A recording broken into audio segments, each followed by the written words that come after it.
Welcome to Compass Points, the weekly podcast for CompassKnox.com. CompassKnox.com is your best source for news and politics in Knoxville and Knox County. Your hosts today are Scott Barker and Jesse Mayshark, the founders of CompassKnox.com. You can find their daily in-depth coverage and subscribe at CompassKnox.com.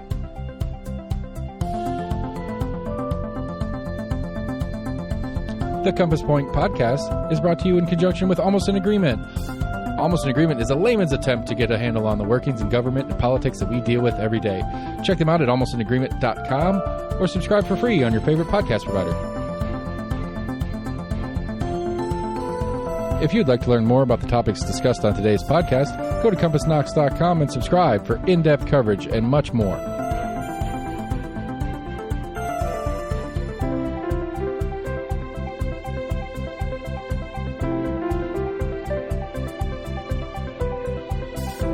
And now, here are your hosts, Scott and Jesse from CompassKnox.com. Hello and welcome once again to Compass Points, the weekly podcast where we talk about Knoxville news, politics, government, events, and anything else that gets our attention.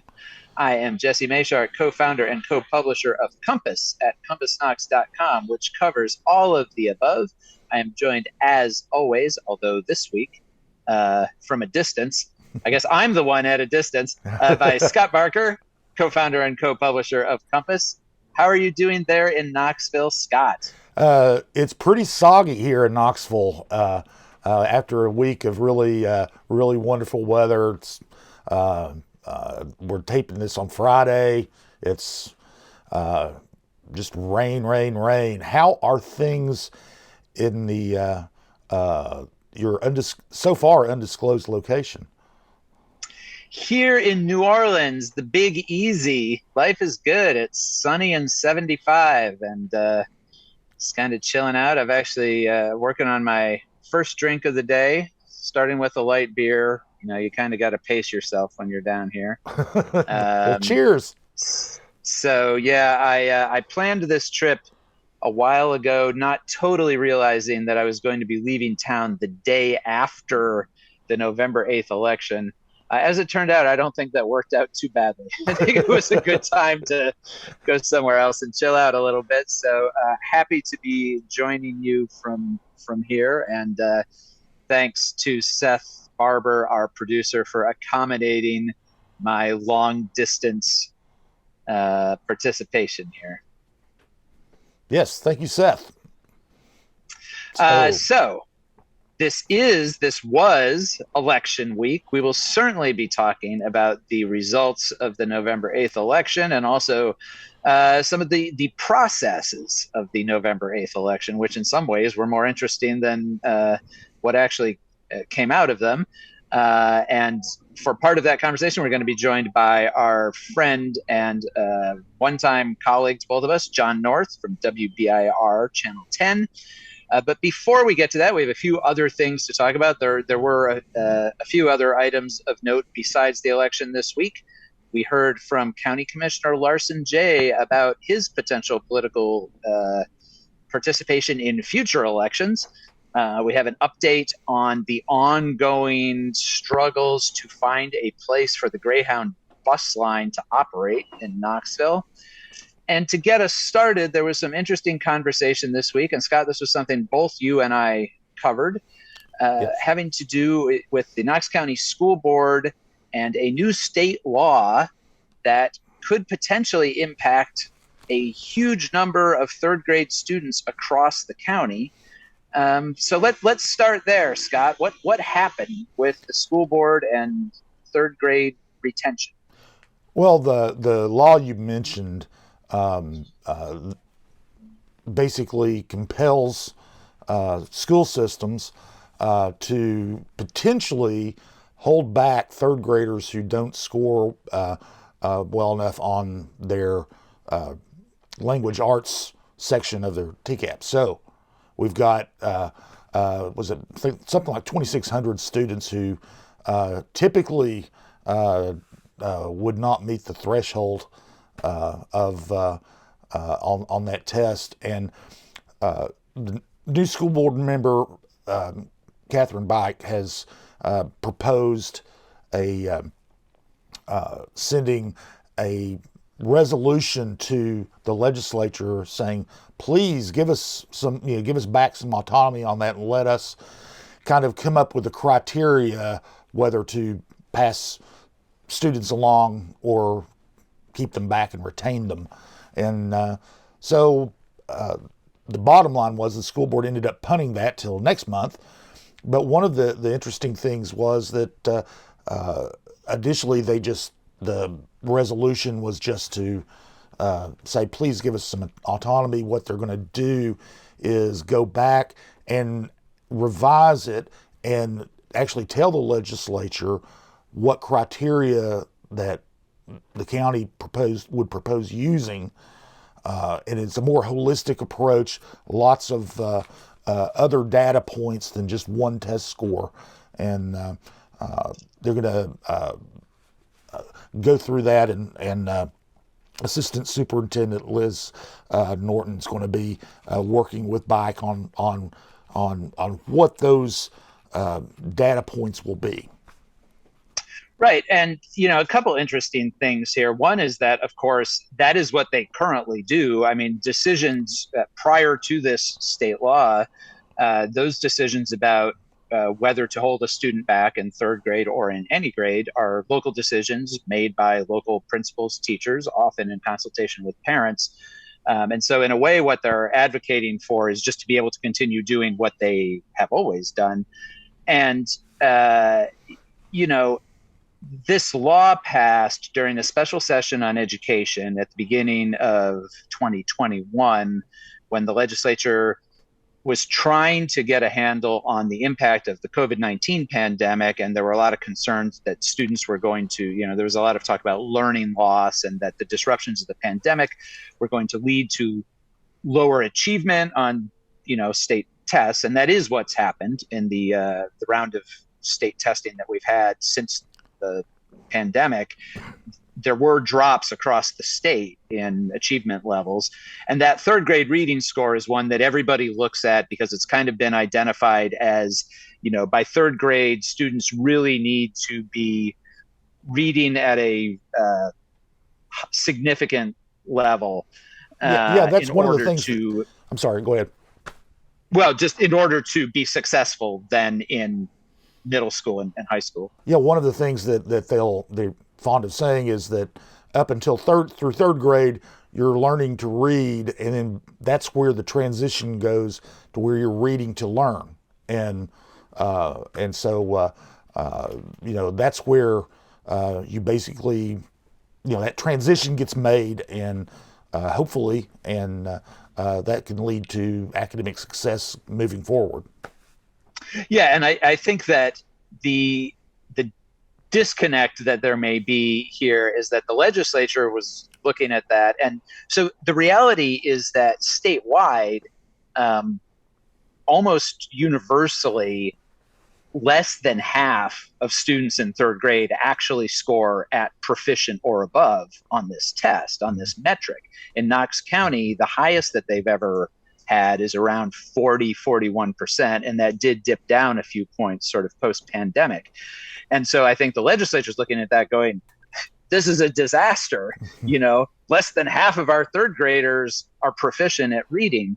And I think one thing that gets lost in that, and this is where sometimes when you have people making laws about a complex area like education that they're not actual practitioners of, and maybe don't sufficiently listen to the people who are practitioners of it and making the laws, they don't really understand what they're talking about, because what that third grade mark is, it doesn't literally mean, if a student is not proficient on that test, it does not mean they can't read. Most third graders, by the end of third grade across the state, if you hand them, an early reader book, they're going to be able to sound out the words and read their way through it.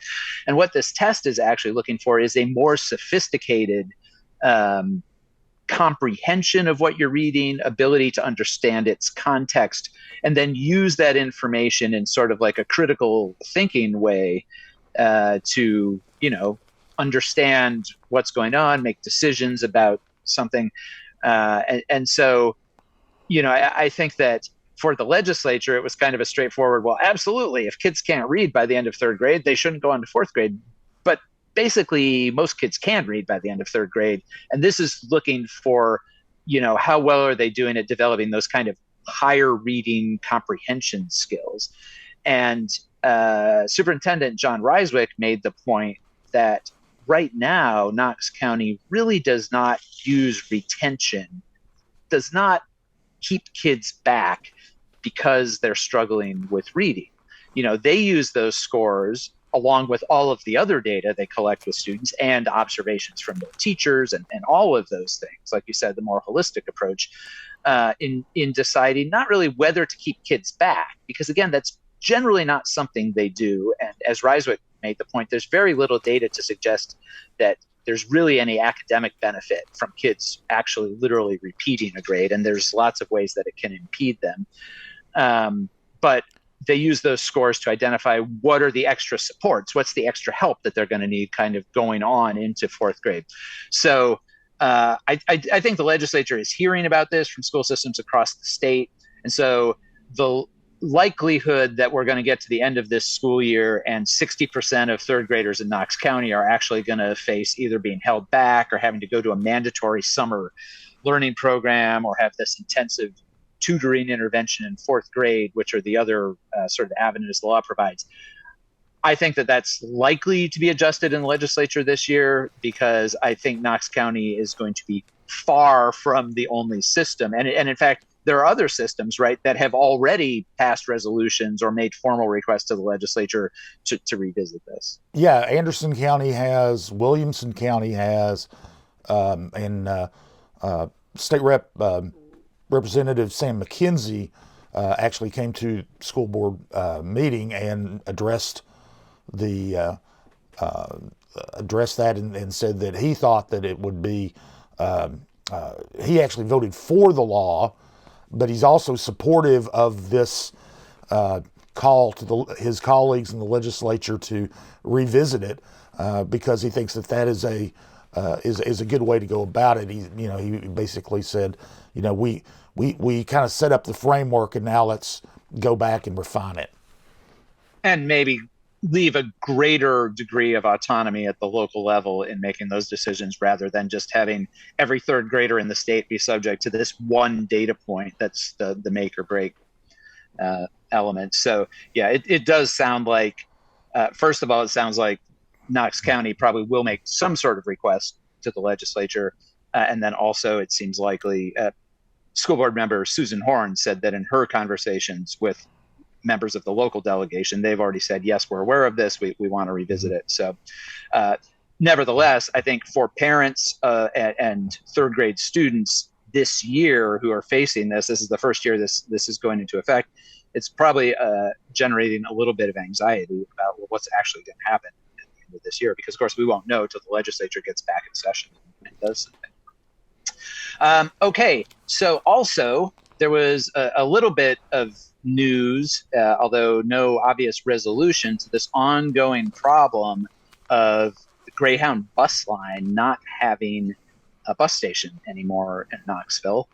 And Scott, what happened there? Well, just to give a little recap for people who may not be, following this so much.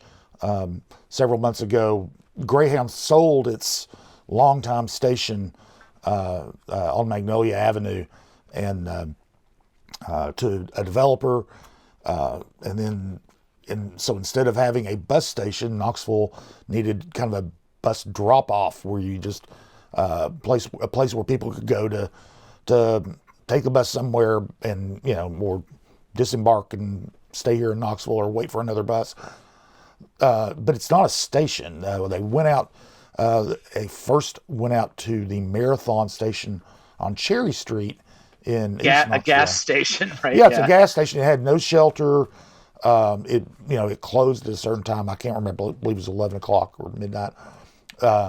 So there was no shelter, no real restroom facilities they could use. Basically, the buses would just, pull up into the parking lot there, passengers would get off. There'd be people who were waiting there to get on. They would get on and go on. And so a lot of people were very concerned about that because, the people who travel by bus, by and large, have very few transit options to go from city to city, and Greyhound is one of the few options they have. And so they were at Marathon, and then Marathon told them they didn't want them around anymore. So they looked for another spot, and they went and they found the 6th Avenue Deli over on 6th Avenue in North, kind of the frontier between North and East Knoxville, near the Standard Knitting Mill. So they had been operating out of that since the first part of October, but there's a problem. And the problem is that property is not zoned to allow for a bus service to operate there. So the city, of course, they enforced the zoning laws, and they notified both Greyhound and the owners of the deli that they couldn't do it anymore, and they needed to change what they were doing. They have until November 21st to come up with a solution that would, they just won't be able to stay there. So Greyhound now, presumably, is looking for another place to go. And one of the questions people have asked about this sort of from the beginning is, well, first of all, I feel like a lot of people are kind of looking to the city to do something about this as the local authority, and also as the local government that actually owns its own bus station there on Church Street or Church Avenue. So why can't Greyhound just go and use the Knoxville area transit station? Well, that is a common question. First of all, the station was designed and built while Greyhound already had their station, and it's designed and built for Knoxville area transit to use. It's not a huge facility there, and so Greyhound wouldn't be able to use it at the same time that CAT uses it. So CAT has it, they operate till about 11 o'clock at night. So during the day, Greyhound would have to find another place to go anyway. And then at night, the overnight part, which is what, a lot of the big concern is, you've got people who might be, waiting 6 or 8 hours, overnight for their next bus. And while the city has said they're open to allowing Greyhound to use the facility overnight, they would have to pay for it because the city has to, CAT has to staff it. The utilities are being used, and all that. So it's not a little amount. And so far, Greyhound has not indicated that they would be willing to pay the city what the city needs to take that. So now Greyhound is, like I said, is presumably looking for another place to go. A lot of people, one of the things that's interesting about this is Greyhound's model, has always been, they use lots of stores and gas stations all across the country as bus stops, but usually in cities where there are transfers, like Knoxville, where that's where traditionally they've had stations, and they've been closing them in many cities all over the country, and it's it really Knoxville's not the only city that is having to deal with this, and one of the things is the inner city buses like Greyhound, like Megabus, which used to run here, they're not the city has no authority to regulate them. What little regulation they have comes from the feds. There are no requirements for bus stations. So, and all the city can do is make sure they follow codes, which is what they're doing with 6th Avenue Deli. Well, and the background to this, right, is that Greyhound itself was purchased a couple of years ago by a European, I think maybe German-based, kind of a transportation tech startup company, kind of an odd match to run a legacy company like Greyhound. And one consequence of that has been a big divestment in their real estate, because the best assets that Greyhound had were kind of the bus stations that it did own in cities across the country. And so they've just been selling all of those off and essentially kind of cashing out of that business. So I guess there's the problem right now, right, is there's no obvious solution to this. There's no like designated place. I mean, presumably, like you say, Greyhound will try to find somewhere, but this is the second place they've tried to find, and it hasn't worked out. So, and probably part of that is the company's reluctance to spend. I mean, I think they're paying probably a very small pittance to that 6th Avenue Deli in order to kind of use their parking lot. So it seems like they're not willing to really spend any money to make this happen. Yeah, they're going. You're right. They're divesting themselves of the real estate, as often happens when companies get taken over. There's a big round of cost cutting that's going on, and that's one thing. And not only are they divesting themselves of the real estate, but they also don't have to staff a station. They don't have to pay the utilities. There's a lot of costs that can be saved by closing a station, and really many of the people who use Greyhound and any other inner-city bus service don't have many other options. So so it's not like it's not like the old days when if you didn't like Greyhound, you could go ride Trailways. They're the only game in town. Yep. Yeah, and as you say, a lot of their ridership are you're starting with people who don't have very many resources to start with, and a lot of times maybe elderly. They may have medical issues. They're being dumped off in these parking lots. I mean, it's clearly there are a lot of things about it that are kind of troubling. So I guess we'll just continue to follow that and see what happens. So. We're gonna check up on what the resolution is, because if they don't do something by November 21st, the city's gonna start fining the property owner, the owners of the deli. So $50 a day. So. Which isn't a huge amount for a business, but a small business day in and day out, that could pile up in a hurry. All right. Well, turning our attention now to the political realm, before we get to talking about the November 8th election, we did have another little bit of news this week about the next election. We've talked about this before, how, in Knoxville and Knox County, because the city elections are on the odd years and the county and state elections are on the even years, we always have another election kind of right around the corner as soon as we finish one. So this news this week had to do with County Commissioner Larsen Jay, Scott, and what did he tell you? Well, Larsen Jay just got reelected. He's entering his second term as county commissioner, and he's been rumored to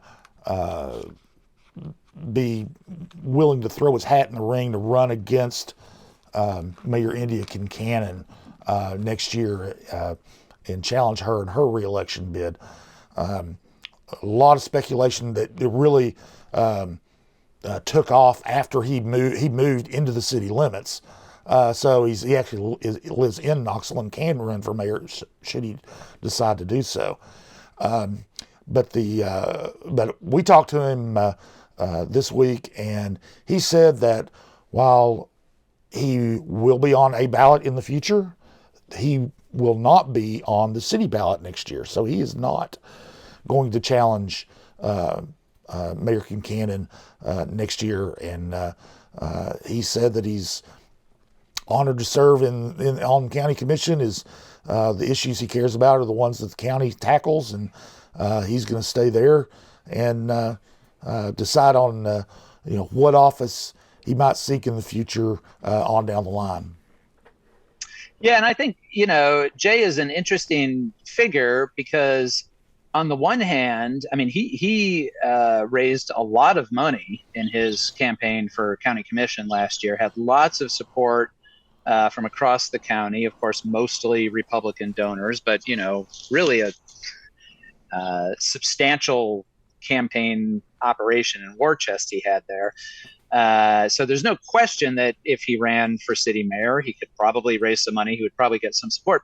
But he's basically a moderate Republican. I mean, that's he kind of, and he's distinguished himself a few times on county commission that way by being, a little more skeptical maybe of some of the more, well, especially say during the COVID-19 pandemic. He was cautious about whether it was really a good idea to disband the county's Board of Health, for example. He supported the county health department, kind of presents himself as this sort of, voice of reason, I guess you could say, on county commission. And so theoretically, like we talk about, the city of Knoxville tends to vote more Democratic than Republican. But theoretically, he's maybe the kind of Republican who you would think could be competitive in a citywide race. So what do you think it means that he has evidently assessed the landscape there, looked at the potential of running against Mayor Kincannon as she seeks a second term, and decided that, no, this wasn't maybe a good idea for him? Yeah, well, I think one thing that is still likely to happen is I think that there will be I don't know if it'll be with the overt support of the Republican Party, but I think there will be a Republican conservative who challenges Mayor Kincannon. I don't know, who that would be at the moment. There's no one obvious has really come forward there, and I also would not be surprised if she gets a challenge from the left as well. Although she is, these are nonpartisan races, but everybody knows that she's a Democrat, and but the more the far progressive wing of the party, may have some put someone up as well. So we'll see. Usually incumbents are pretty safe, and I think that multiple challenges would make that a more interesting race, at least to see how, depending on who those candidates are and how much support they can get. Yeah, and I think it is interesting, like you say, that, I mean, it's not that Kincannon doesn't have critics. She does, but those critics are sort of bifurcated. She certainly has critics on the right who were unhappy with her tax increase, for example, this past year, and then critics on the left who are unhappy with the Knoxville Police Department, and they don't think the city is progressive enough in addressing issues like homelessness and affordable housing and so forth. But it would be hard, if not impossible, for one candidate to appeal to both of those groups of critics. Yeah, now they are united in opposition to the multi-use stadium that the city and county are building just east of the old city for different reasons. But that ship has basically sailed in terms of even if somebody else got elected city mayor next year, they're not going to be in a position to stop that stadium, I don't think. No, there is the only, well, I'm not, it would be pure speculation. Right now, there's no way to stop it. It's already been approved. Right. All right. Well, certainly we will have more to say about the 2023 city elections as they approach next year. Fortunately for us, we do get a little bit of a break here because those won't really heat up until, probably sometime in the at least the early part of next year. However, it's worth noting that Kincannon is formally launching her re-election campaign this coming Thursday with a kickoff party at the Standard downtown. Okay, so now the November 8th elections, the big story of this past week. Couple of things to talk about here. The first thing to note, which we talked about in our upcoming interview with John North at WBIR, and so we won't go into it too deeply right now, but the biggest surprise in a lot of ways of the day was just the number of people who came out to vote on election day, right? We did not expect that. The Election Commission did not expect that. Early voting was way down from the same cycle in previous years, but we got a big election day push, and that had some consequences, right, Scott? Oh yeah, there were long lines, long wait. I know when I usually vote on election day. It's just a thing I've got. I think it's a fun tradition to do, and so I went to my polling place, and for the first time ever, well, not ever, but the first time since I've been voting there, there was a line out the door and into the parking lot. It's a really good thing we had nice weather, so there were a lot of problems in some locations. They ran out of pre-printed ballots in some places, and then in the split precincts where there were more than one house district that served by the same polling place. They print the ballots there one by one as people come in to vote, and there were issues there. It's a slower process, obviously. I think one or two places reportedly ran out of ink, so it was. And there were places where people had to vote with provisional ballots because, like I said, they ran out of ballots. In fact, the Elaine Davis, the Republican who won the 18th district, had to use. She was out campaigning all day, went to her home precinct to cast her ballot, and they'd run out, so she had to use a provisional ballot. So it took a lot of time.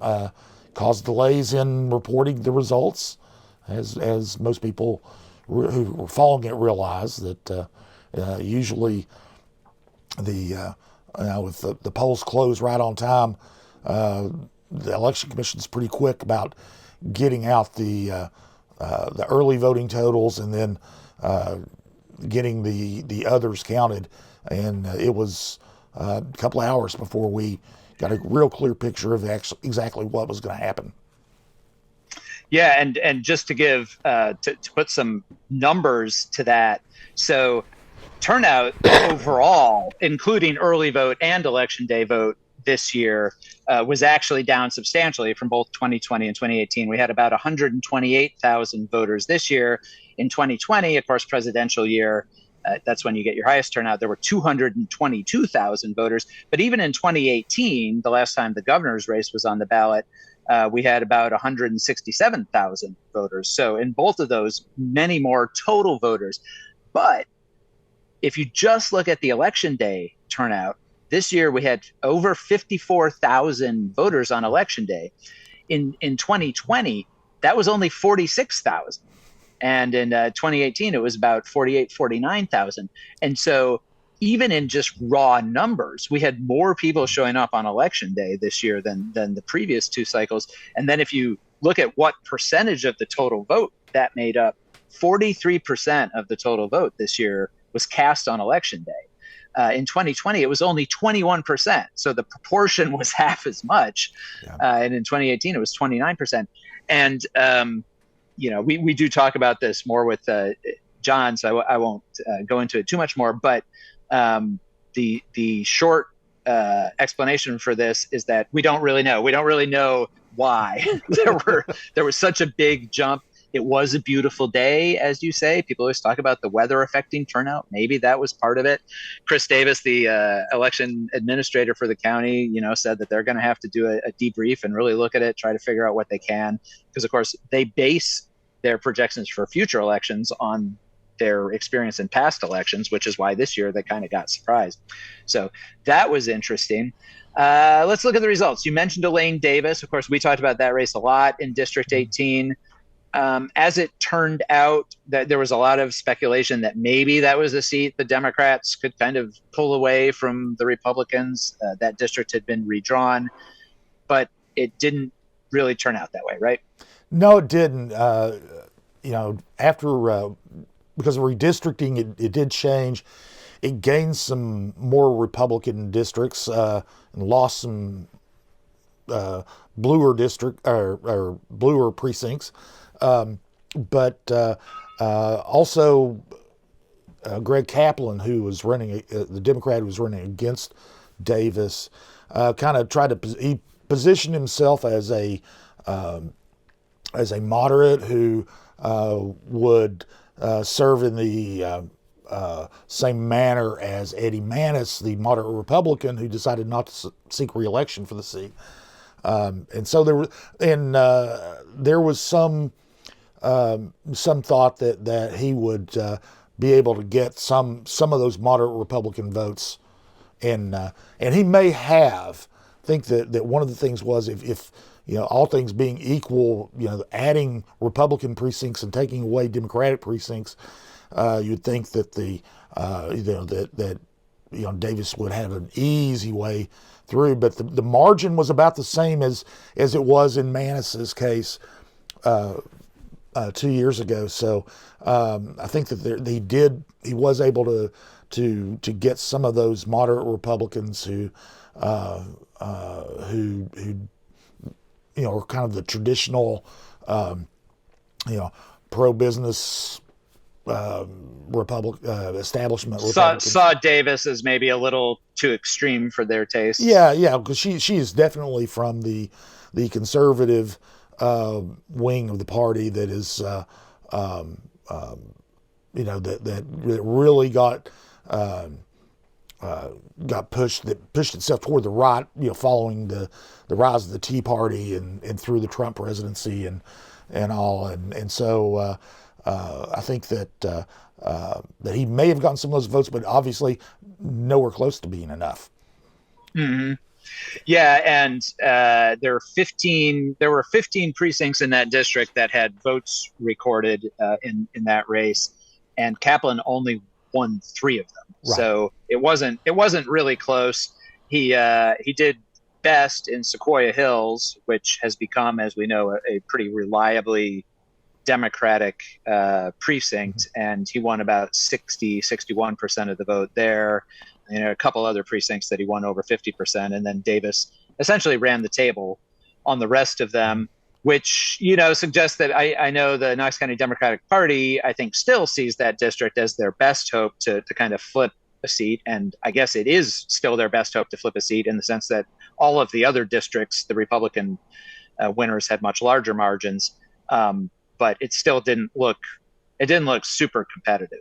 And then the same was also true of the other kind of major race that we were all paying attention to, which was District 90, which of course was a newly drawn district kind of cobbled together out of some of those pieces of the 18th district that got moved out, and sections of the old 13th district that essentially got eliminated in our most recent redistricting this year. And that had been represented by Democratic Representative Gloria Johnson.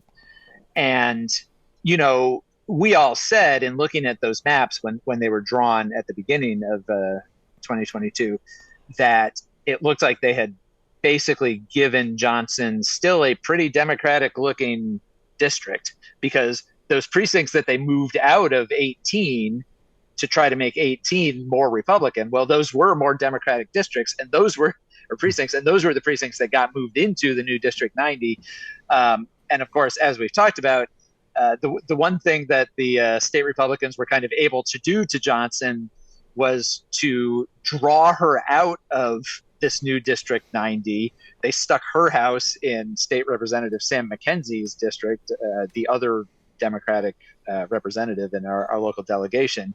And so she did have to actually physically move from the house that she had lived in for like 30 years. She moved about 1.5 miles to be in the new district. And that was all they were kind of able to do to her, because in fact, in running against Republican David Posey Pakshabat this year, and I'm sorry I'm mispronouncing that, that is a consequence of the fact that he did not agree to an interview for his campaign. And so if you want us to pronounce your name right, it helps if you talk to us. Anyway, her margin actually in that race, she won comfortably with a 58 to 42% margin. That's actually the largest margin she has ever had. So although they did force her to move, the consolation prize she got for that was a demonstrably bluer district, right? Yeah, and one of the things was on election night, I was at the Republican results watch party at the Crown Plaza and was talking to party chair Daniel Herrera, who about that race. And they actually, the Republican Party actually sunk a lot of money in that race. They thought that it was they would have a good chance of taking that seat. But as you mentioned, the if you just looked at the precincts, you would see that would be a real tall order, and as you said, Johnson easily took the district. And so at the end result, I mean, this was an election with some drama, both here locally and at the national level, but somewhat like we're seeing at the national level. I mean, there will be some shifts in power, obviously, in Congress, and we're still kind of waiting to see exactly how that all shakes out. But this was kind of a status quo election, right? I mean, we started looking at our legislative seats. Republicans didn't pick up any seats. Democrats didn't pick up any seats. The precincts, the districts shifted around, but we ended basically where we started. Yeah. At the end of the day, when the dust settles, everything's pretty much the same. About the only thing that could change, and it really doesn't change much, is that the Republicans were saying that now that Manis, who is a more moderate Republican, is being replaced by Davis, who's much more conservative, that it makes the Knox County delegation more conservative. Of course, it already was, so it still isn't. I mean, it's a very small moving of any kind of needle. So yeah, it's basically the same. Sorry for any technical difficulties here. My earbuds just cut out. So can you still hear me okay? Yeah. Okay. Yeah, I agree. And I think one other thing we should mention about Manis in that race, or not so much in that race, but in that district, is he put up a pretty interesting and heartfelt Facebook post the day of the election, essentially, or maybe the night before. Just kind of, it was a bit of a farewell post. He didn't seek re-election, so he was thanking the people who had elected him, and that it had been an honor to serve them. But then he really kind of laid into the county Republican Party. And again, this is something we've talked about before, but in his run in 2020, there were people in the local party who challenged his legitimacy as a Republican, who, kind of really tried to marginalize him. And then when he did get elected and went to Nashville as the first and only openly gay Republican legislator in Tennessee history, it didn't sound like he had too great a time of it there. He said he was disappointed to get there and discover that the Republican legislative agenda was especially heavy on kind of anti-LGBTQ issues, which he was not comfortable with, and he voted against most of those. And it kind of sounded like he felt like he didn't really have a place there. Yeah, and one other thing that in that post that was kind of interesting is he really had a lot of good things to say about Kaplan, the Democratic candidate in the district. Said that he had reached out to him, that that he was a good guy, and that he really enjoyed meeting him. And then he also pointed out that Elaine Davis had not reached out to him. So he didn't come out and endorse Kaplan, but you certainly got the idea that he would not have been displeased if Kaplan had won. Yeah, and I think we were talking about Larsen Jay earlier. I do think that both of these, Jay's decision not to run for city mayor, which of course Manis did previously, right? In 2019, he staged a very strong campaign and lost to Kincannon. The place of sort of like traditional, moderate, pro-business Republicans who are maybe not so wrapped up in culture war issues and kind of chasing whatever the current talking points in conservative media are, that's become sort of difficult. It's kind of hard for some of them to figure out where they fit in the current political landscape. Yeah, it is. And, I think that, Democrats might see that as an opening. But they've got to figure if they do want those votes, and you think that they would, they're going to have to figure out a way to craft their message to appeal to them without alienating their base. So it's it's kind of an interesting dynamic that's playing out and that has been playing out over time. Yeah, and it's something obviously people talk about at the national level as well, just the increased polarization and the difficulty for people who, maybe identify a little bit more as center, whether it's center left or center right or whatever, but, kind of feeling like they're squeezed out of the political dialogue. All right. Well, with that setup, I think it's a good time to go to our interview, and it's really more of a roundtable conversation, I guess, we had with our friend John North, getting his thoughts on the election and just kind of especially talking a little bit more about the turnout issues and some of what we saw there. So let's go ahead and go to that.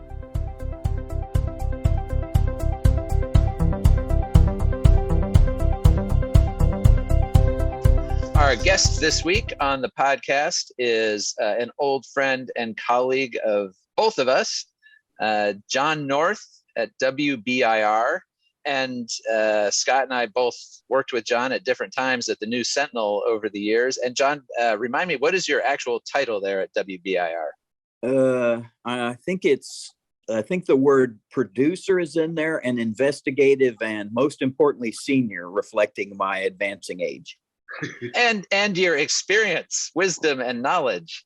I guess it sort of reminds me, one day I went to Regal downtown, and quite involuntarily, the ticket seller gave me the senior discount, and I thought, I didn't ask for that.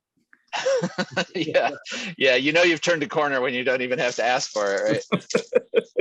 Well, thank you so much for joining us this week to debrief a little bit on the election, which was interesting in several ways. And I guess I would just start out by asking, I know that you were there in the studio Tuesday night, kind of covering the returns as they came in or failed to come in for a long time. What were first of all, let's talk about the results themselves. Anything stand out to you? What did you think was interesting? What surprised or maybe failed to surprise you? So maybe a couple points. First of all, thanks for having me. You guys are both way smarter than I am, so I will try not to look too stupid. The day of that afternoon, I think I called a man who you both know very well, Bill Lyons, and I said, "All right, Bill, what do you think?" And he was like, well, I've been watching television. And we both sort of raised our eyebrows and said, red wave? We don't know. Maybe. I mean, Tennessee's not really relevant, as you guys know, to this conversation. I mean, Tennessee had nothing going on except I was interested in a couple minor things, Amendment 1 and what was going to happen in Middle Tennessee and a couple races here. But I just wasn't sure. So I sort of entered the day thinking red wave, ? Well, that didn't happen, right? It did not happen. Pretty much locally speaking, what we saw was what we expected. Gloria held on. She did have a better margin this time, which is one of the being fascinating points. Elaine won, which proved there was not really a shot in that district. It held. It held. But what I was surprised about was this sudden surprise. I think I'll go vote today, which happened both for Democrats and Republicans. It wasn't one party or the other. And you guys have probably done this and are better at it. But so yesterday, day after, in my bleary condition, I went back and looked at some precincts, and I was intrigued to find Democrat and Republican precincts where they blew out early voting. I mean, they blew it out. You mean election day voting? Correct. Day of election turnout, Hardin Valley Elementary blew it out. It was just like, nope, we're going to vote today. Pond Gap. Everybody just decided, I guess David Williams maybe got on his phone tree and said, hey, let's all go vote today. It was fascinating to watch. What does it mean? I don't know. You guys know very well.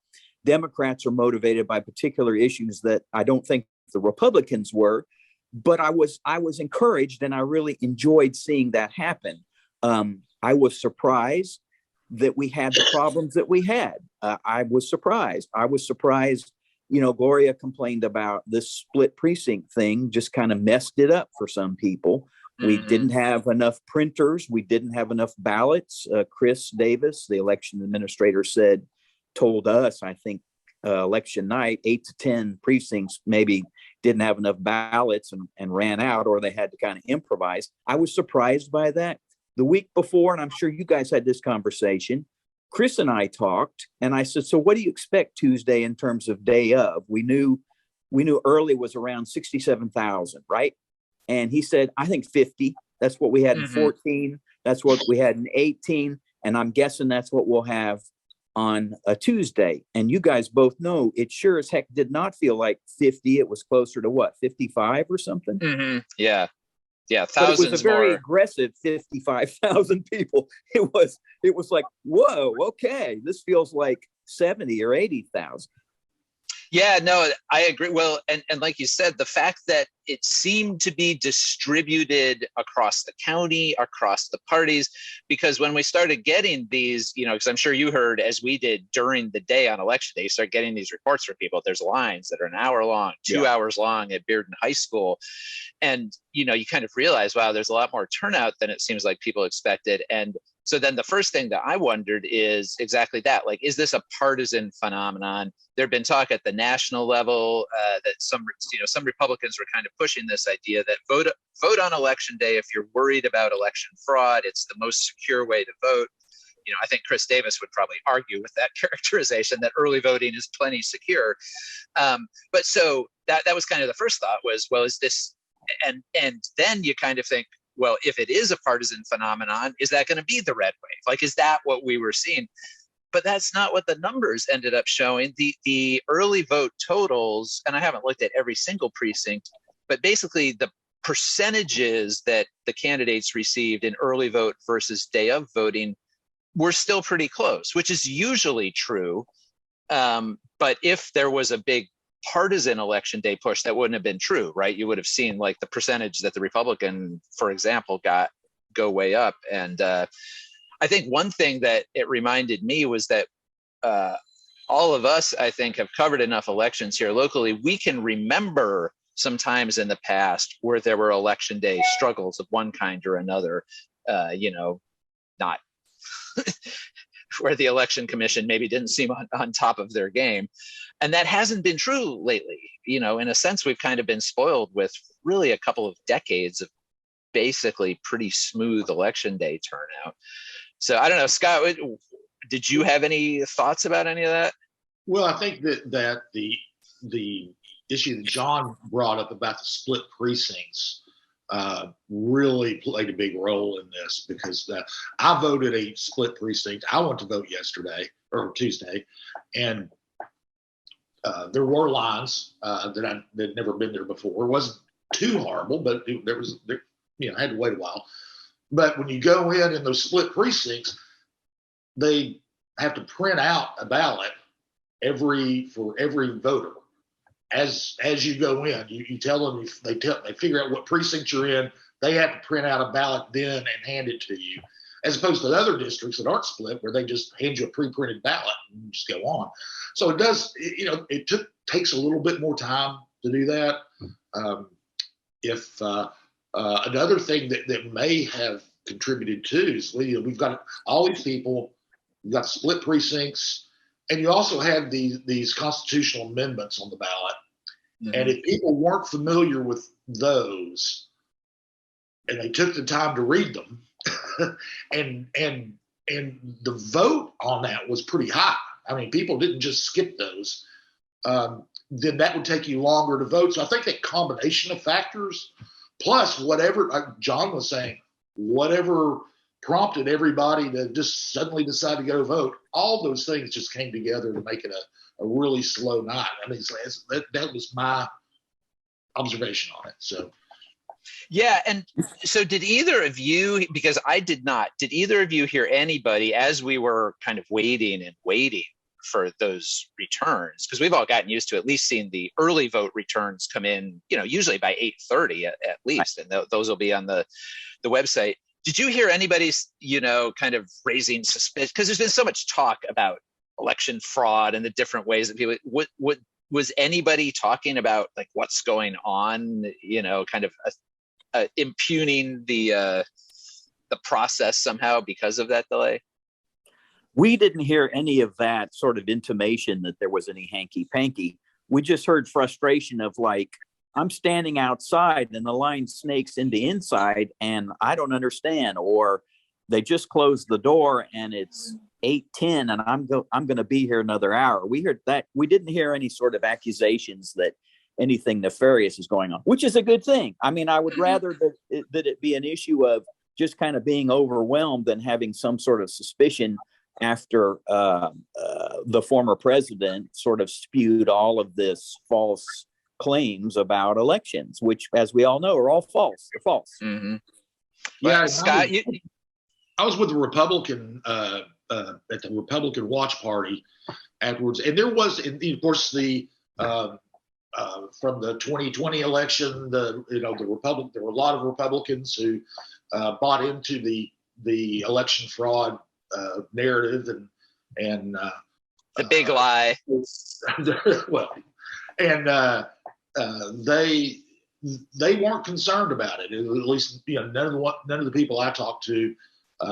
It was just. Of course, they had people out in the precincts and at the election commission who were calling back in, and they were telling them, well, it's these long lines and everything. There wasn't much of a feeling that there was hanky-panky going on.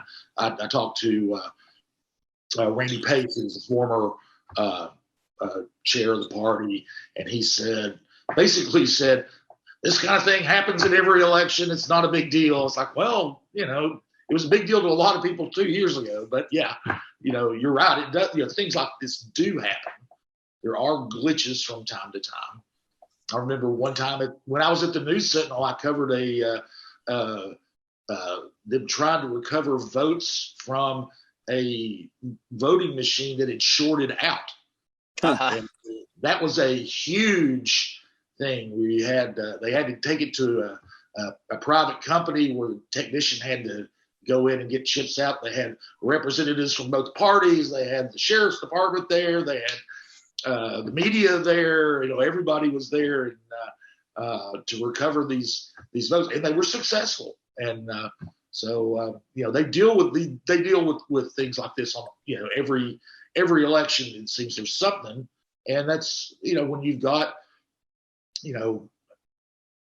tens of thousands of people voting, every now and then there will be something that happens. One small note, and you guys may know this, but this morning earlier, Chris Davis called me. He was not especially reachable yesterday for obvious reasons, including he was tired and he was also trying to deal with post-op. But he told me this morning, and you may already know it, that so far as he can tell in terms of day of, Tuesday was the best since November of 2008, which is when Obama obviously ran for his first term. That's interesting. Well, and especially because, 2008, we were still earlier in the sort of trajectory of people getting used to early voting. And what we've seen since then, obviously, mostly election by election, is the percentage of people voting early has tended to go up and up and up to where we've become used to seeing it be, 2/3 to 70% of the vote is going to come in early, as voters have just kind of gotten used to being able to vote early and realize that there are benefits to it and so forth. So, yeah, it really cut against basically like 15 years of trends that we've all seen. But given that, I do think it's interesting that there really wasn't any immediate leap to what's going on. Somebody's monkeying around with it or whatever. Given all the rhetoric around that, it's just interesting that in the moment of the actual election, while you're waiting for the returns, even people who purported to be worried about election fraud and whatever were not. They were just like, oh, well, it's, And I also think that probably does go to, first of all, obviously we have a Republican-dominated election commission, and so our local Republicans are less likely to raise objections to them. And also, even though there may have been people asking a lot of questions to Chris Davis this week, I think Chris Davis and before him Cliff Rogers, Greg McKay, the people who have run that office over the last 20 years have built up a pretty good track record and established a base of trust, I feel like, across both parties. So let's talk about the results themselves. I think that we tend to look to elections for some sort of message, especially local elections. What does it say about, our city, our county, where we live? Both parties were kind of trotting out issues this time around that were sort of specific to this election cycle. Obviously, Democrats talking a lot about abortion in particular, and about education and, wanting to fight off Bill Lee's push for charter schools or vouchers or whatever. Republicans talking a lot about transgender issues and kind of culture war type issues, and also, of course, inflation and crime. But for all the specifics of the issues to this election cycle, I don't know, John, did you see anything in the actual results that suggested any of those issues pushed people in directions that we wouldn't expect them to go?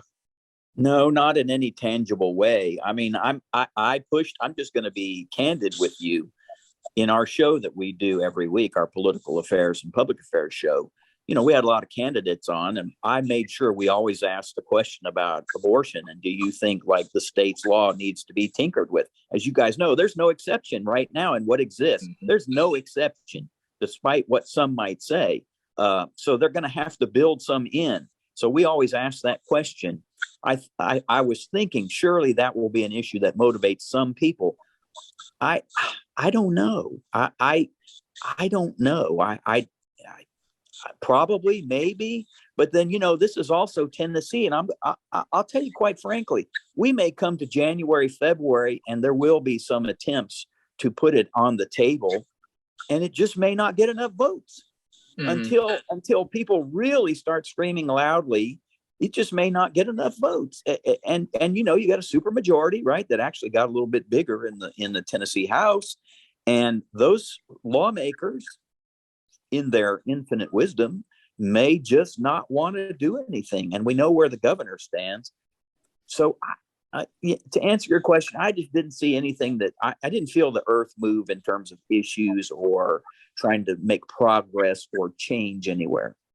Yeah, well, and like you say, that the fact that Democrats obviously made such a huge push on abortion, but still kind of got about the same results that you would expect in a generic election, right? That may not give the supermajority a lot of incentive to say, oh, we're in political trouble on abortion, we need to change it, which doesn't mean they won't go in and make some changes. But right, nothing coming out of these election results is necessarily going to push them that way. Yeah. Scott, what did you?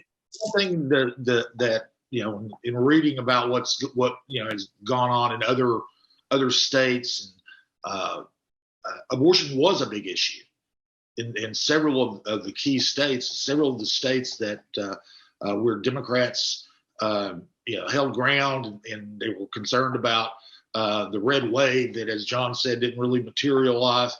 Abortion was a big issue, mm-hmm. but it's not it didn't seem to be here, or if it, or it didn't move the needle here. It moved the needle in other places, but it didn't in Knox County. People who were motivated by it here were already probably going to vote for Democrats anyway, basically. It didn't push a whole lot of those sort of suburban independents or moderate Republicans or whatever. We didn't see a lot of change in voting patterns because of it. That's weird to me. That is weird to me. I'm obviously naive, or I'm miscalculated, because I'm just I just thought that would resonate more, but I'm wrong. I was wrong. Now, to our north, interestingly, as you guys saw, Kentucky, a majority of voters said, we do not want to alter the Constitution to say that there is no right to access. That's interesting. Mm-hmm.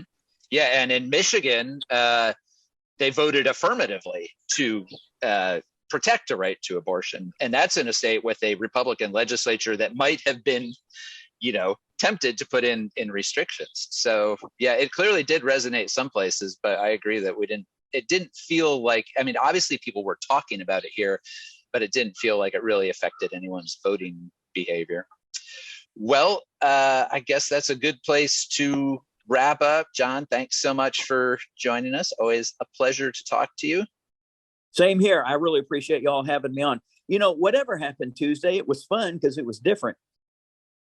Yeah, and that is, Scott and I talk about this sometimes. For political reporters, I feel like election days are always sort of they're like our Super Bowl or whatever. You go into it, and you're ready to be surprised, and we all have been, right? Even if the surprise is like this year that, it was like a more normal election than apart from the election day turnout, the results were just kind of like a more normal election than we maybe expected, which in itself was sort of surprising. So. Good talking to you guys. All right. Thanks again. Take care.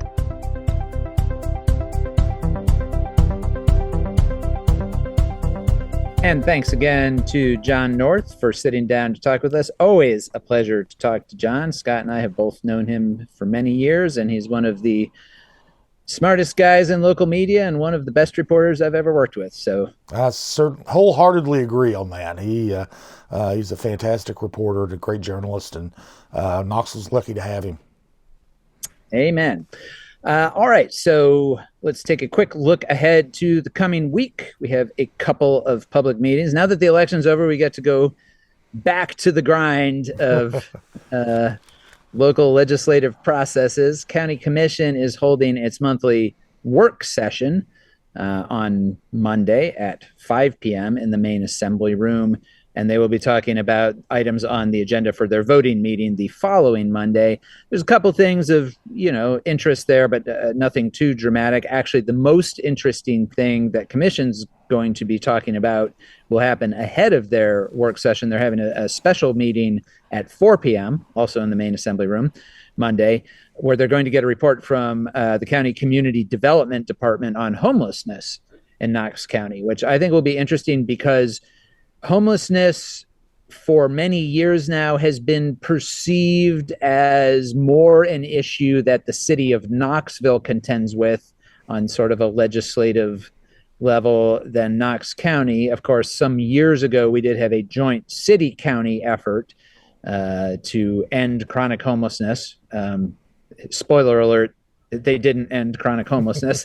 And the county kind of pulled back from really direct involvement and being part of that conversation. But I think we have talked about before that there has been an increase in homelessness overall across the county. And I think even areas outside the city are seeing more visible manifestations of that in various ways.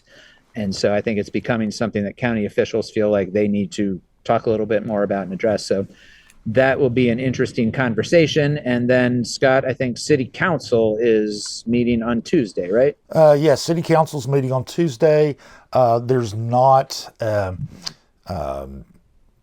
anything that they're going to be doing, at least from the agenda that they've already published, that is going to be too earth-shattering. They are going after a state grant, a $2 million grant with no match, which is always nice for the locals when they don't have to pony up their own money, this grant would go to help fund community organizations working with KPD to address violent crime intervention measures. So that would be, and that's been a big thrust in city government, as kind of an one way of addressing violence without necessarily using the police department. It's more of a nip it in the bud kind of approach.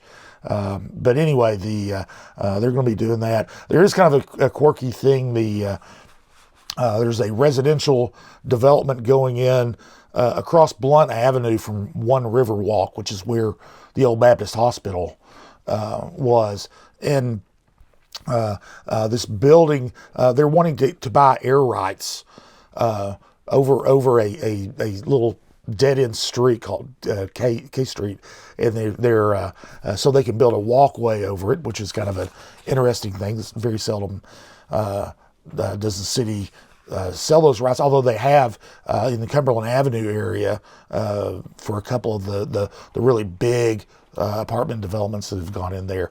And the only other thing, their contracts are up for the additional work that has to be done at the public safety complex that's being built in North Knoxville. We'd already reported on it. They've already passed, appropriated the money, but the contracts are up. It's going to cost about $5 million extra to fix a lot of the flawed brickwork they found.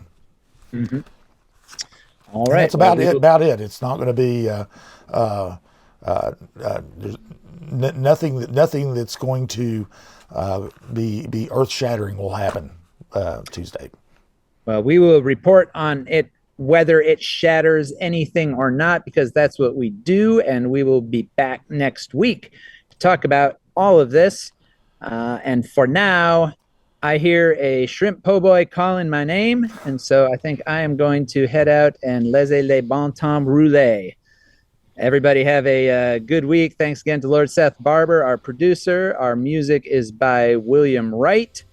And fellas, I'll see you back in Knoxville. All right. Welcome to Compass Points, the weekly podcast for CompassKnox.com. CompassKnox.com is your best source for news and politics in Knoxville and Knox County. Your hosts today are Scott Barker and Jesse Mayshark, the founders of CompassKnox.com. You can find their daily in-depth coverage and subscribe at CompassKnox.com.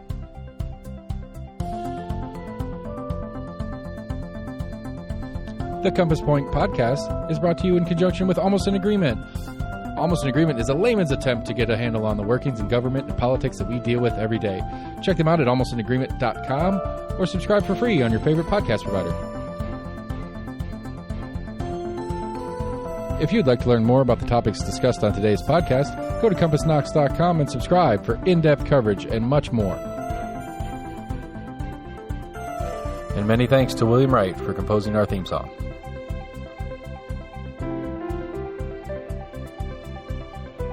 Compass Points is a partnership of Barking Shark Media and Barbarian Productions, and recorded by Lord Seth A. Barber at Barbarian Studios, Knoxville, Tennessee.